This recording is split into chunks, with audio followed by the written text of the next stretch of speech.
Okay, so we have discussed the stress versus strain curve for a loaded wire till it breaks. Okay, so initially stress is directly proportional to strain. So the graph between stress and strain is a straight line having a slope, and we reach a point A called as the proportionality limit. So once again, I am drawing the same graph which we have discussed. Okay, so keep writing. Already discussed all these points. So write down. Okay, write it point wise. First point, write down the first point. Write down the portion OA. The portion OA is a straight line. The portion OA is a straight line, which indicates that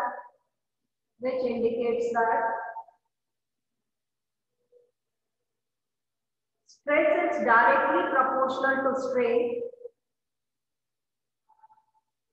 Stress is directly proportional to strain.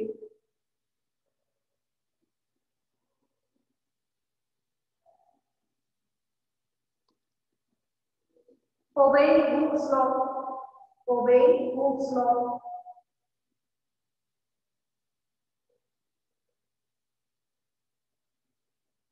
Write down the point A is called as proportionality limit. The point A is called as proportionality limit.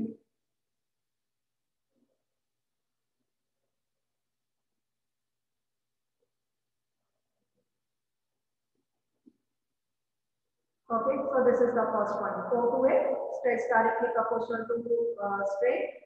So obeying Hooke's law. And A point, we call it as the proportionality limit. Okay, now beyond this point,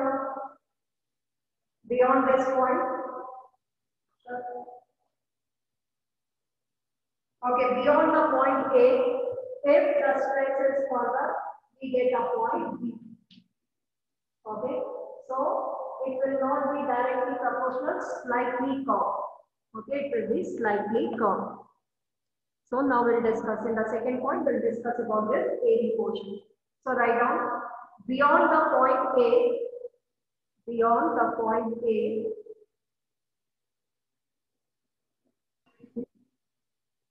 curved line AB is obtained. A curved line AB is obtained.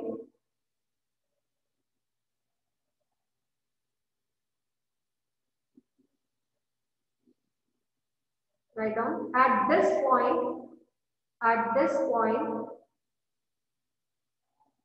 if the wire is unloaded,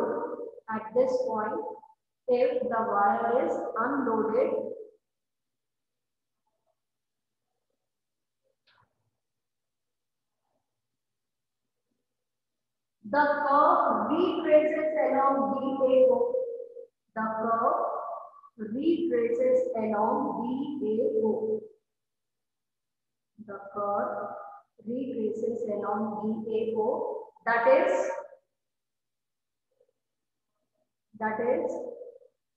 the wire returns back to its original configuration. That is the wire returns back to its original configuration.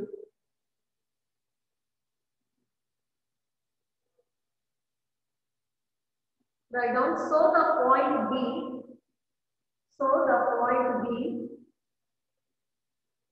is called as elastic point.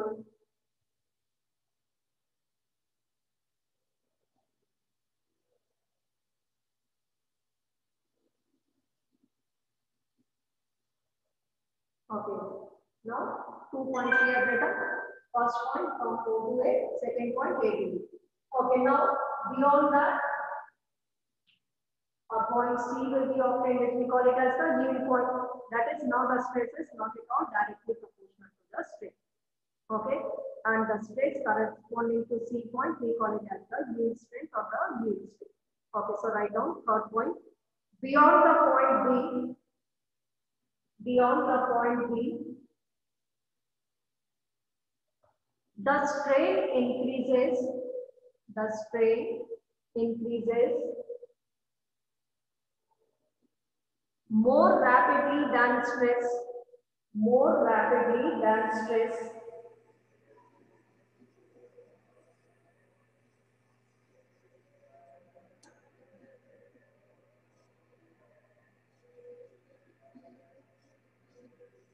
Write down at this point, if the wire is unloaded, at this point, if the wire is unloaded,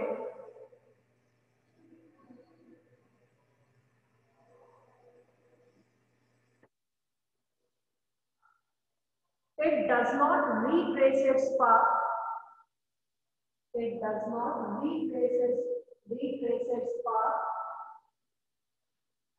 but reaches a point O dash, but reaches a point O dash,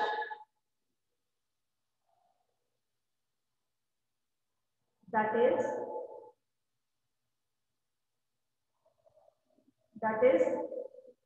on unloading,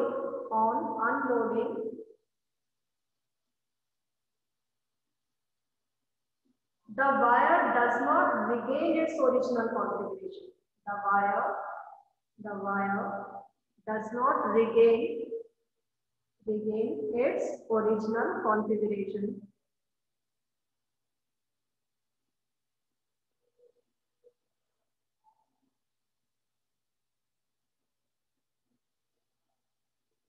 Write down the region OO dash. The region OO dash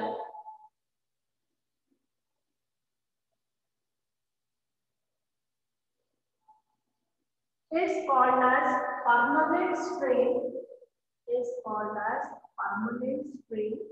or permanent set.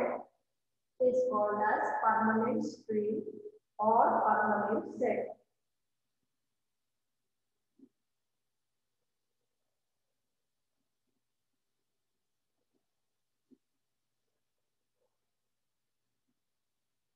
Okay, now write the next point.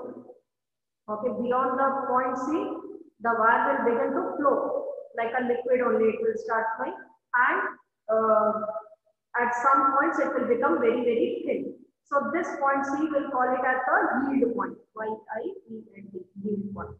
Okay, so write the next point. Beyond the point C,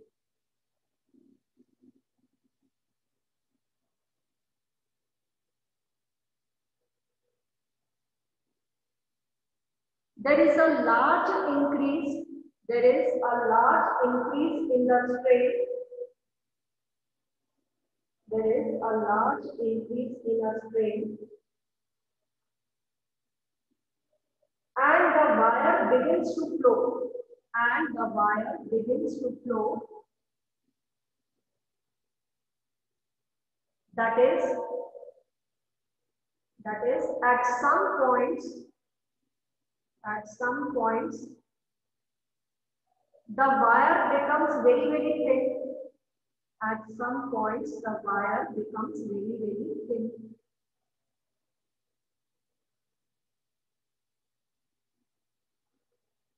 Write down the point C is called as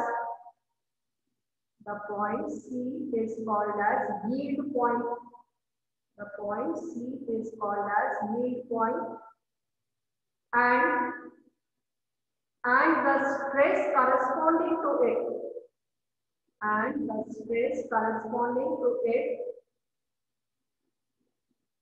is called as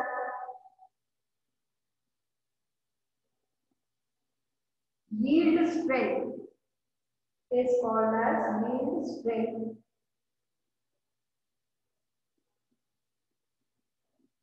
Okay, next point. So beyond the point C, without any stress also, there will be strain. Filling of the wire takes place. Okay, and at the point E, the wire will break. So write the next point. Write down beyond the yield point. beyond the yield point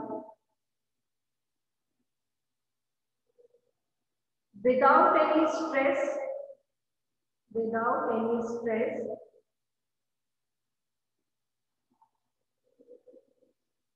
a strain is produced in the wire.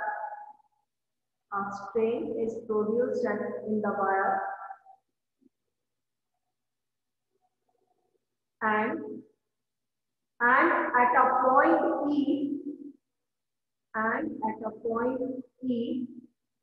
the wire breaks.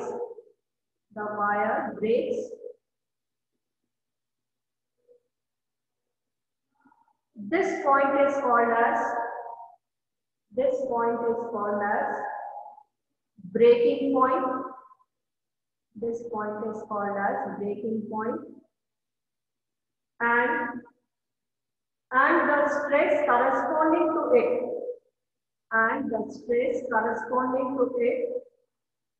is called as breaking stress.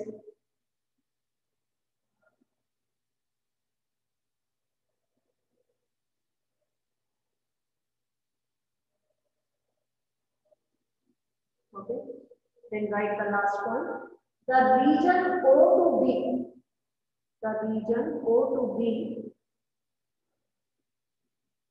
is called as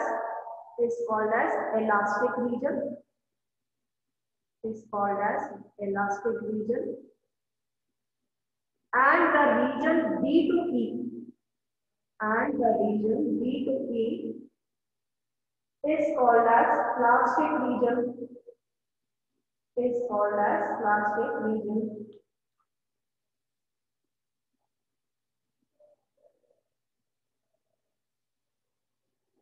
Okay, so this way we have discussed the stress versus strain curve for a loaded wire, for an elastic loaded wire. Okay, the wire has the property of elasticity, but it is loaded until the wire breaks.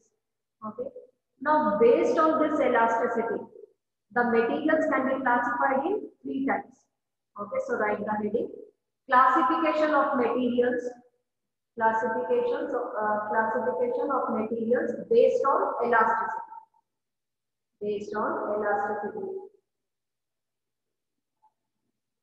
Write the first one: ductile materials.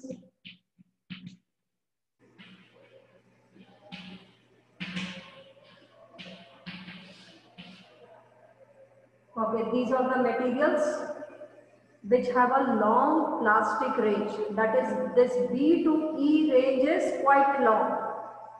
Okay, and these materials can be beaten up to make sheets, or they can be, or their wires can be made. And all metals are ductile. Okay, you can make the wire of copper, gold, silver. So all these are ductile materials. Okay, and they can be beaten up to make sheets also. So these materials will have long plastic range. That is, E point will be quite far from the point B. So such materials we call it as ductile materials. So write down the materials which have a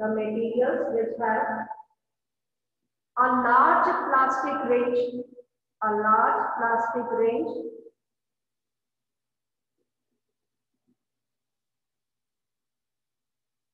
Okay, that is, breaking point is far from the elastic point.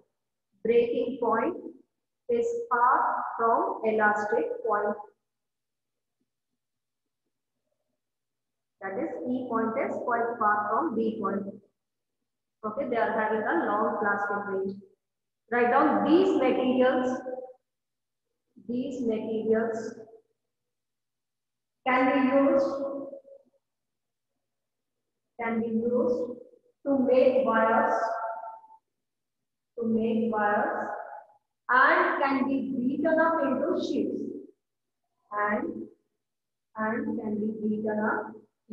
sheets, Write its examples. Write down copper, aluminium, gold, silver, etc. Okay, second type of materials based on elasticity of brittle materials.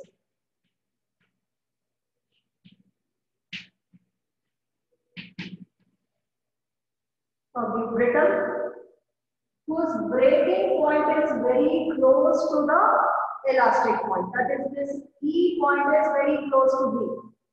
It has some property of elasticity, but after the elastic point, suddenly it breaks.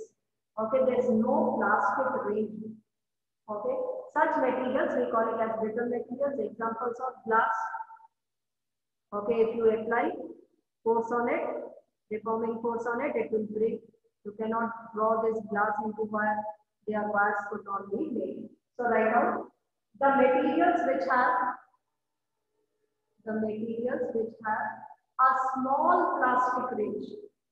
The materials which have a small plastic range, that is E point is very close to B. That is E point is very close to B.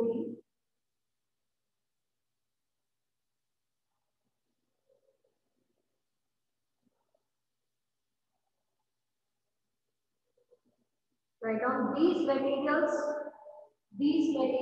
cannot be used to make wires.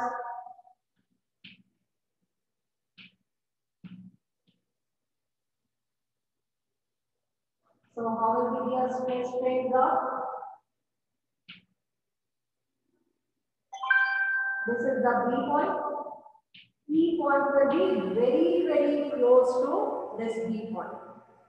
Okay, that is, they are not at all having this plastic range. Such materials we call it as brittle materials. Okay, you can draw the graph also. E point, show it very close to B. Okay, then the third type of materials are elastomers.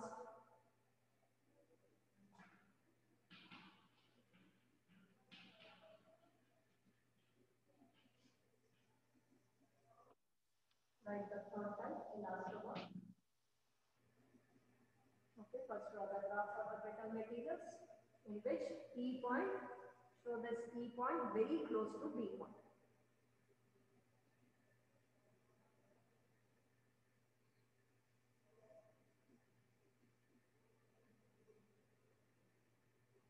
Okay, now there are some materials in which the stress strain graph is not at all a straight line. Okay, the stress strain graph is a curved line. Okay, that is with on loading it and removing the deforming force, it will not at all come back to its original configuration. Such materials whose stress strain graph is not a straight line, that is, for a small stress also there will be some strain. For example, rubber. Take a rubber band, okay, and tie it something at the free end, unload it, it will never come back to its original configuration. Such materials we call it as elastomers. So write down elastomers and draw the curve for stress strain curve for elastomers, which will be a curved line. Okay, first draw the graph and then we'll discuss about it, we'll write about it. Okay, write down elastomers and draw the stress strain curve.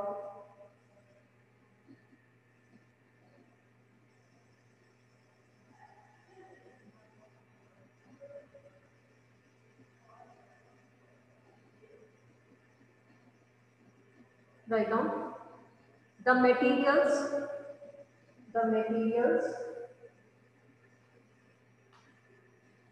whose stress strain curve is not a straight line, but a curved line,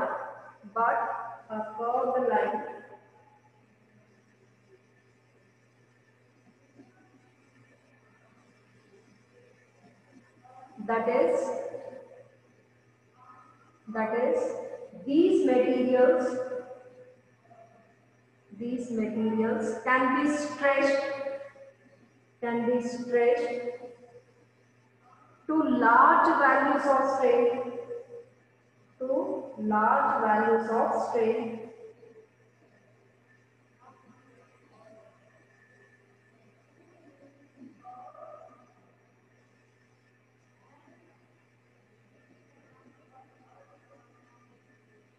Okay, so on the basis of elasticity, we can divide the materials in these three types: ductile, brittle, and elastomers.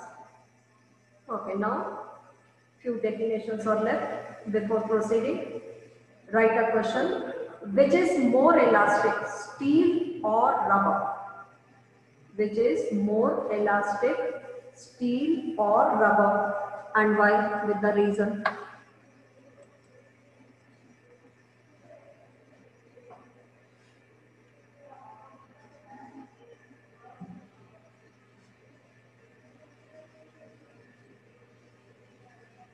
Okay, so here we take two wires, one made up of steel and the other made up of rubber. Okay, two wires of equal length.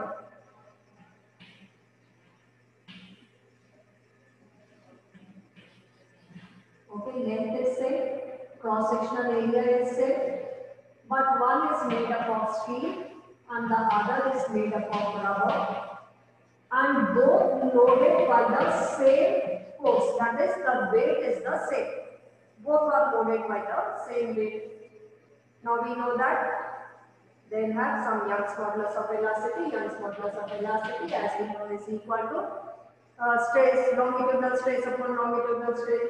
Longitudinal stress is force upon area. Okay, and extension in the two parts, like it is delta L and the original length, both are having the same length. Okay, now see here, both are loaded by the same force. Deforming force is same, mg is same. Both having equal cross-sectional area, both having equal length. So what do we see? Y is inversely proportional to the extension.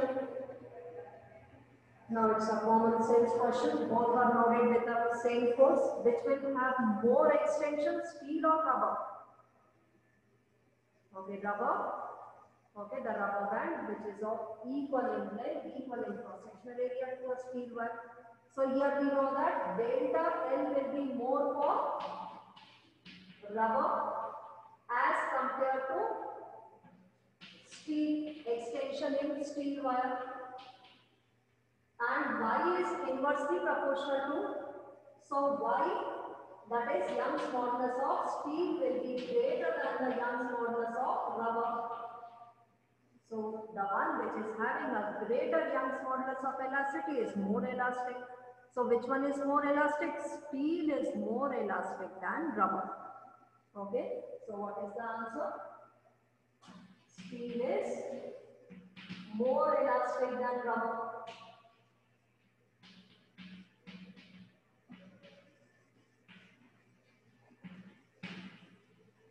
Okay, you can write down in the same manner. This is the expression of Young's modulus of elasticity. Here force is same, the length of both the wires are same, area of cross-sectional area of both the wires is same. So Y is inversely proportional to the extension. When we load it by equal force, then the extension produced. Okay, that is the change in the configuration, the change in the length, the increase in the length in the rubber wire will be more than that of steel. So as Y is inversely proportional to the extension, so the Young's modulus of steel is more than that of rubber. So we can say that steel is more elastic than rubber. Write another question. Okay, there is a stress strain graph for two materials.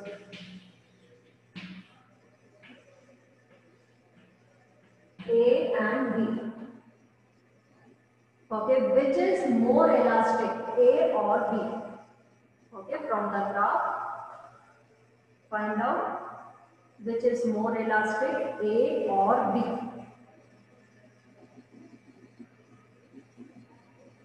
Okay, we know that the slope of the line gives the modulus of elasticity, gives the Young's modulus of elasticity. If it is the longitudinal strain and the longitudinal stress, it will give Young's modulus of elasticity. Okay, according to Hooke's law, stress is directly proportional to strain. So the graph will be, initially the graph will be a straight line having some slope.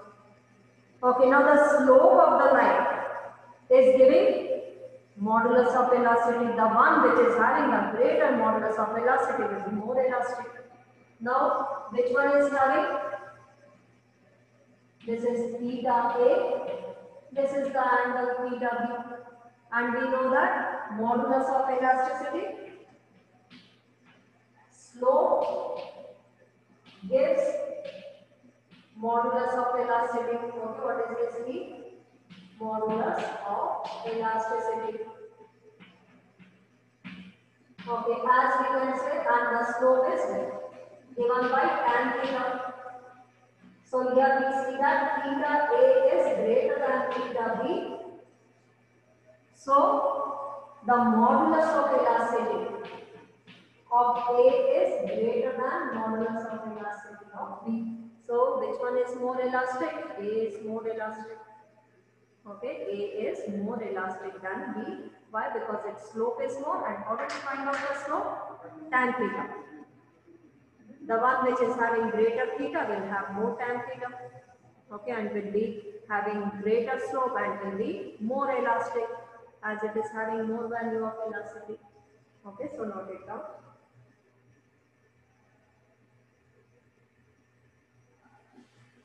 Okay, next few definitions here we have to discuss. Okay, note it down. 2-3 small definitions. Write down. Elastic after effect. Elastic after effect. Now what is meant by it? Any elastic wire, when it is loaded, okay, that is when some force is applied, deforming force is applied. What happens? It will, after the removal of the deforming force, it will return back to its original configuration. Why? Because it possesses the property of elasticity. Okay, so as it is elastic wire, it will regain to its original configuration. Okay, but immediately it does not regain its original configuration. It takes some time to come back to its original configuration. So this time delay we call it as elastic after effect. So any elastic body, when deforming force is applied and removed, it will come back to its original configuration, but not immediately. There is some time delay. This time delay we call it as elastic after effect. So write down. Write the heading elastic after effect. Write down the delay in regaining, the delay, D-E-L-A-Y, the delay in regaining the original configuration, the delay in regaining the original configuration after the removal of deforming force, after the removal of deforming force is called as elastic after effect.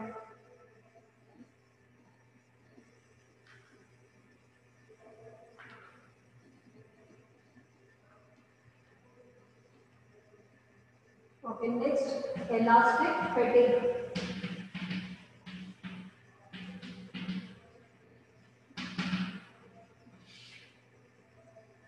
Okay, now repeatedly alternating strains are applied on any elastic body.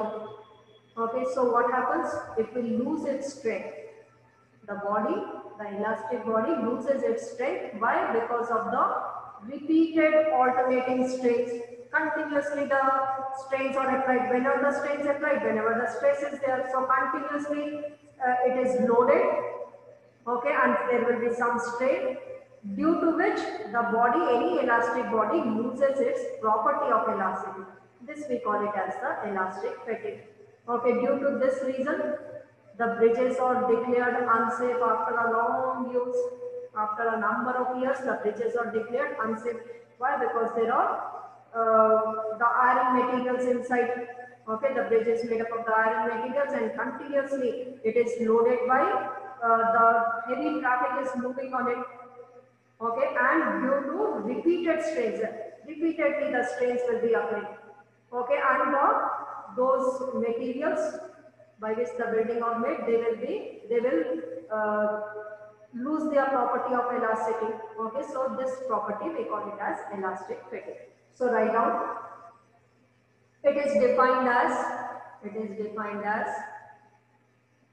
the loss in strength of a material due to repeated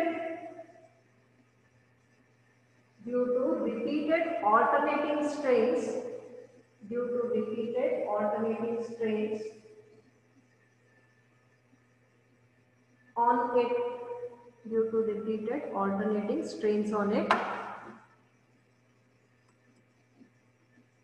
write down. Due to this reason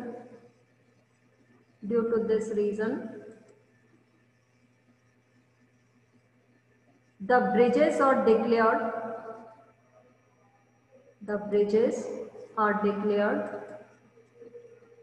unsafe after a long use.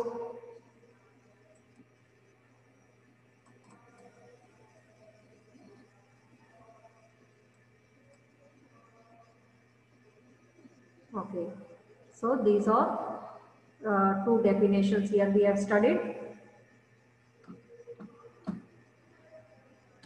Okay, now tomorrow keep the NCERT book with you. We'll discuss few questions. Okay, one small topic is left which we'll discuss. Okay, and then we'll do the NCERT exercise questions. Okay, now in this chapter some part is deleted, like the elastic potential energy. Okay, there was derivation of elastic potential energy which you don't have to study. Elastic hysteresis. Okay, all these topics are deleted for this particular year, so you don't have to study those topics. Okay, so only whatever is taught in the class, that is here, and the online class, only that much you are going to study. Okay, so one small topic is left, applications. Okay, and let's see what are the factors on which it depends. And then we'll do the NCERT exercise questions, and hopefully we'll start the next chapter also tomorrow.